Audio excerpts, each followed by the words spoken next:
তিন জায়গায় প্রয়োজনে মিথ্যা বলা যায়।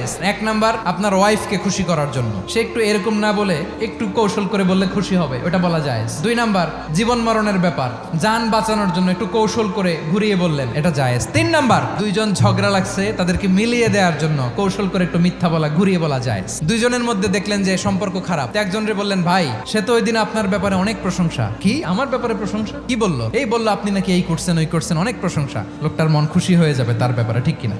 আবার তার সাথে যার ঝগড়া, ওরে যে বলুন, ভাই ওই দিন তো সে আপনার অনেক অ্যাপ্রিসিয়েশন করলো, অনেক। সে তো অবাক, কি রে বলে কি? এই যে দুইজনের ব্যাপারে দুইজনের একটু ভালো ভালো কথা বলে দিচ্ছেন, একদিন দেখবেন রাস্তা দিয়ে হাঁটার সময় একে অপরকে সালাম দিয়ে ফেলছে, সালাম দিয়ে বুকে জড়ায় ধরছে, আছে না নাই?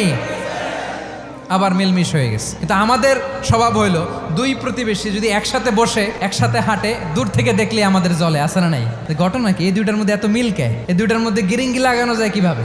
আল্লাহর কাছে তওবা করেন, এই মানসিকতার যেন আমরা না হয়, আমরা মিলিয়ে দিব।